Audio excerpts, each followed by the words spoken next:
As you may know, the popular show Ed, Edd and Eddy has been running for a long time. However, between October 7, 2003 and October 21, 2003, episode 34 was accidentally released 1 week before it was scheduled to. It was also known to some around the office the primary writer had been sick with the flu, and instead of going on to make episode 34, the show was supposed to replay episode 1. At 5 a.m. Eastern, people reported a very disturbing new episode premiering on Cartoon Network. Some children were unfortunate enough to see it. Apparently the quality of the episode was mediocre when held to the regular standards. Animation was choppy, sound was constricted and very muffled. Reports of a line running up and down, similar to a crappy VHS tape, were received. Scenery was described as overwhelmingly dark and depressing, without changing props and other background objects stormy looking. Characters also behaved there oddly. Instead of the normal goofy hijinks-inspired personalities, viewers complained they seemed extremely agitated, gradually hateful toward each other, and constantly about to begin sobbing after the lines. The protagonist also had a very bad lisp. No one knows why, but he spoke with a sexual tone, and that further bothered the viewers. I was one of these viewers. The episode began with Eddy walking down the street with Ed. I noted that Ed was missing.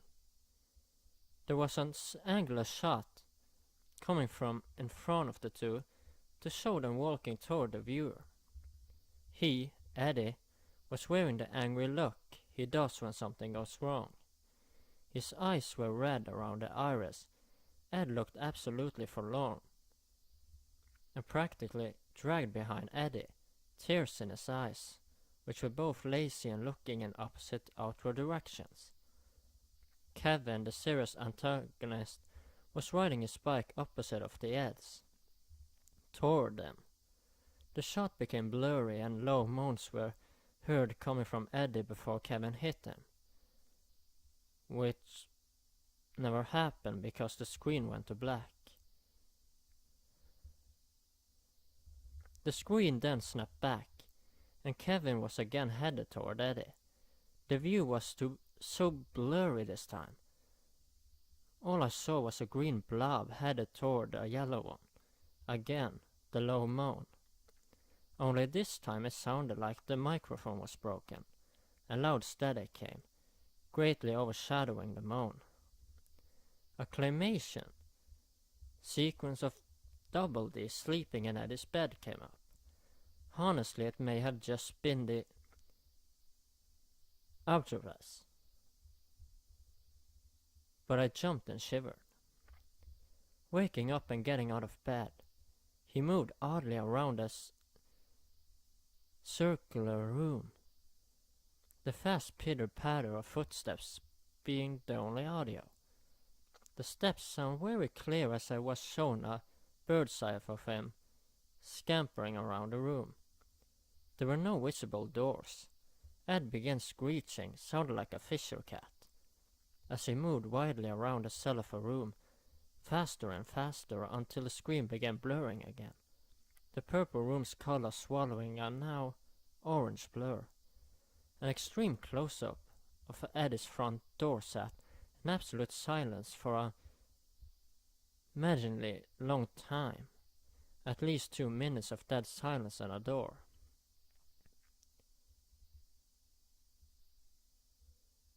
Next we see Jimmy and Sarah at a doctor of some sort, probably oral. Jimmy, obstructed in view by a hanging lamp, is crying loudly with Sarah trying to comfort him in an unusual warm fashion. "It hurts, Sarah, it hurts." Suddenly the door of the room is smashed opened by a new character, a dentist. His face wasn't shown because he was tall enough to be out of the shot. Sarah was escorted out of the room. Jimmy was shown. His headgear was mangled. The front bent upward, stretching his lip very high, tearing proportions. The front of his gums was trickling blood and teeth was missing. The disturbing part was he had lost both arms and legs beforehand. Apparently, a paraplegic, I almost cried as I came to the conclusion the others had beaten him up and bent his headgear. The camera stayed on his mangled face for a few seconds, still as a picture, silent as ever. Commercials came on. We are instantly assaulted with a very hairy Rolf in his darkened shed fisting the cow repeatedly. The visual loops and gets blurry again as the scene pans out. We are instantly assaulted with a very hairy Rolf in his Naz is reading a magazine on her couch. The quality is now perfect. Eddy is now alone, without Ed. The quality declines worse than before, and he is still walking. The sun now lightening the mood somewhat as he smiles and begins running. The door is shown again, and we see through Eddy's eyes as he reaches out and opens it. His house is nice and bright, but a very badly played violin is blaring. The only audio in this scene as he makes his way through the house. Eddy opens the door to his room. Johnny is shown under Naz's couch. Caution as he crawls out on all fours in a comedic way and pops up behind her, still obvious.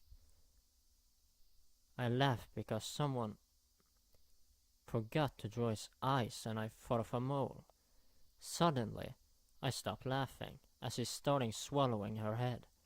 Still in a cartoonish fashion, of course, but this was different. He and she stayed like this until he started kicking and struggling. Johnny held her like this until she went limp. A zoom in on his face revealed extremely small human eyes. Double D was laying on Eddy's floor, no longer in claymation. The camera showed Eddy's house for the remainder of the episode, about 3 minutes, and the next program began on the spot.